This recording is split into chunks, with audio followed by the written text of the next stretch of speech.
Jonny, first of all, I should point out that you wanted to do this interview, and along with the other players, I put out a statement this afternoon. It was not the club or the players have agreed for their names to be made public. Why did you want to do that, and what is the message you wanted to get across in the statement?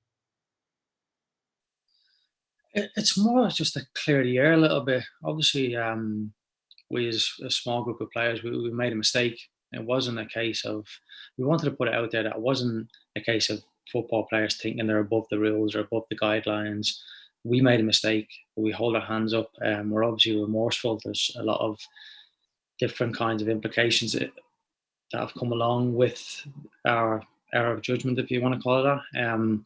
It was never intentional or deliberate to try flaunt guidelines. We basically thought because we were together every day that we were maybe part of one big household. That's where we went wrong. So we went out for dinner. We went to obviously city centre venue. And looking back, we shouldn't have done that. We know that. But it was a genuine mistake. We tried to stick to the whole social distancing measures put in place. We weren't hanging about in big queues. We weren't doing anything that we thought would let ourselves down at the time. We genuinely thought we were doing okay. It's been proved, it's been shown that we made a mistake, and we more or less wanted to come out, hold our hands up, and apologise to pretty much everybody. Looking back now, there's been some serious ramifications to the game, not just the St John's game, the Scottish game in a whole. And we obviously not just apologising to Aberdeen fans, the whole Scottish game really. Jonny, you're obviously speaking up on behalf of all the players, but I mean, I know they're all full of remorse as well. I know you've been speaking to them this morning and throughout as well. Yeah, obviously we're now isolating. 8 players have been isolated for 2 weeks. That in itself is like a punishment. I suppose you get a better understanding of it, even though there's players there that have tested negative again and again and again. But as part of guidelines, which we have been sticking to, like people, I know sometimes footballers get a bad rep for different reasons, but this has been 4 or 5 months. It's been tough for everybody. We've jumped straight from sort of lockdown into pre-season, and to be honest, it's been brilliant getting football back. And it was never our intention to put that in jeopardy. It's a livelihood. We don't just consider it a livelihood for ourselves. It's a livelihood for hundreds and thousands of people across Scotland in different sectors. So it was never an intention to put that at risk. The last thing we want as footballers is it's a simple job. You train, you play football, you live your life right, and work around that. The last thing we wanted was more of a lockdown, or more of, as I said, sitting at home, not being able to do your job, not just for ourselves, for many people associated with football. Jonny, you said it wasn't a night out, which I understand, but do you understand a lot of the fans' the anger is not just about the breaking the protocol rules, it's the fact you were out after the defeat, regardless who it was against? I mean, do the players understand that? Yeah, and to be honest, looking at it now, I should have known better probably more than anyone. I've been up here before. It was a case, for me personally, it was a case of you work so hard, you strive, you keep yourself mentally and physically right for months in lockdown, pre-season. It was a build-up to a game. It was a massive game for us, and it was a letdown. Like, that's not beating around the bush. The players didn't perform on the day. It was a letdown. Came home, I watched the game again, and then I started watching it again. I thought I needed to take my mind off it, and that's me being genuine. That I couldn't sit in the house with 4 walls watching that game. I knew we'd underperformed on the day. I watched the back. Just reinforced my point, or my opinion, sorry, of the game. And I know people talk about we lost the Rangers and it's not acceptable. It was a human error. At the end of the day, I'm not trying to defend players' actions, but sometimes you take your eye off the ball, and that's what we've done. Look, as I said, looking back, hindsight's a wonderful thing. You think, shouldn't have went for dinner, shouldn't have went to a bar. As I said, it wasn't a team night out or anything like that. There was a few players there. People were home early, a couple lads driving, etc. No drinking. It wasn't what it was made out to be, but still, looking back, it was a mistake. We should have known better. It was just tough, I suppose.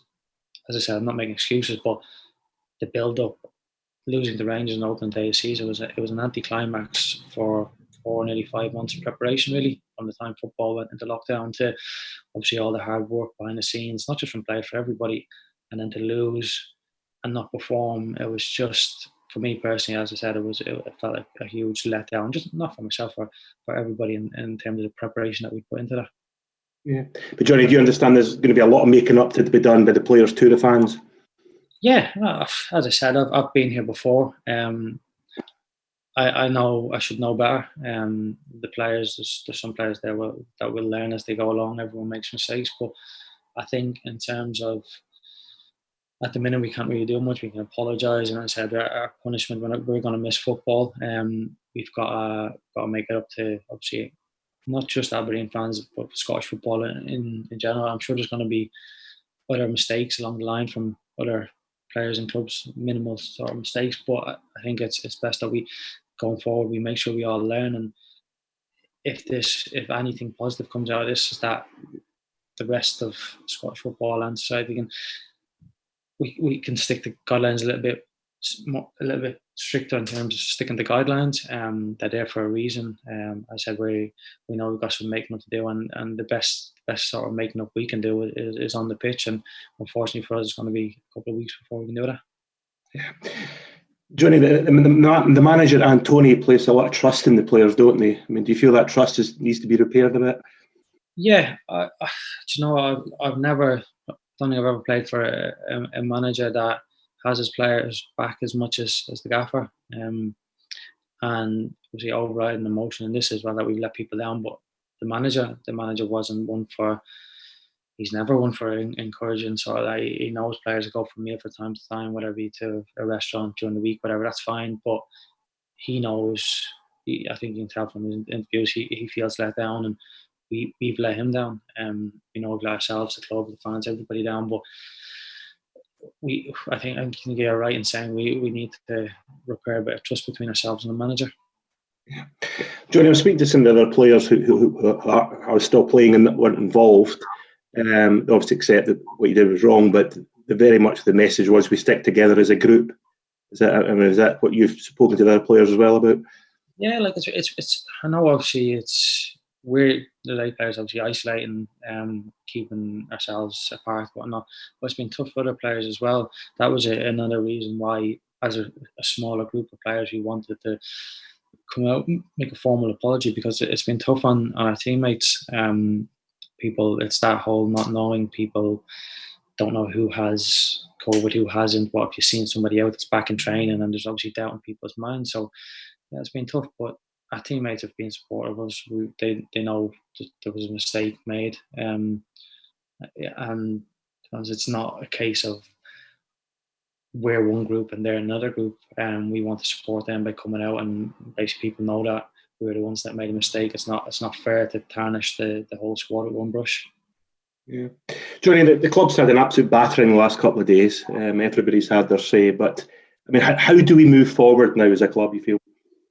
I think learning is obviously key. As I said, we went, a couple of lads went out for dinner. I joined them later on. There was a group of, at any given point, there was seven households together.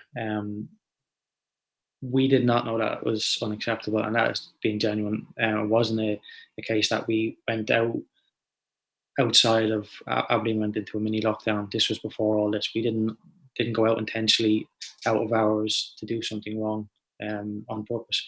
It was never the case. It was a case of we just didn't know. As I've said, we thought we would be maybe considered one household, considering the fact that we trained together and whatnot. So it was a genuine mistake, and obviously we've learned from it. We know now that we can't do certain things. It's maybe highlighted this for a lot of people as well, which, as I said, if there's any positive to come from it, it's highlighting the government guidelines again.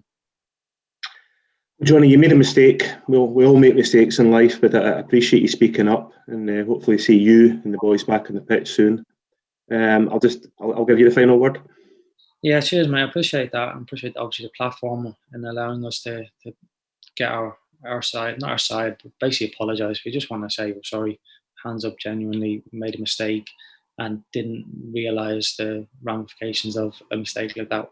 what it would cause for the country. Basically, not just football, not just Aberdeen, but it's placed a lot of spotlight and scrutiny. And we definitely apologise to the people that have been working hard behind the scenes to bring football back, because it obviously casts a bit of shadow on their work, and which is unfair. Because to be honest, the protocols I've seen them in place, obviously a couple of different clubs, and they've been brilliant. Everyone's been striving for the same goal, and as I said, we never intentionally wanted to harm that. So again, all we can do is apologise to literally everybody involved, not just the Scottish football, but the country itself. Jonny, thanks for your time. See you soon. Well, thank you, mate.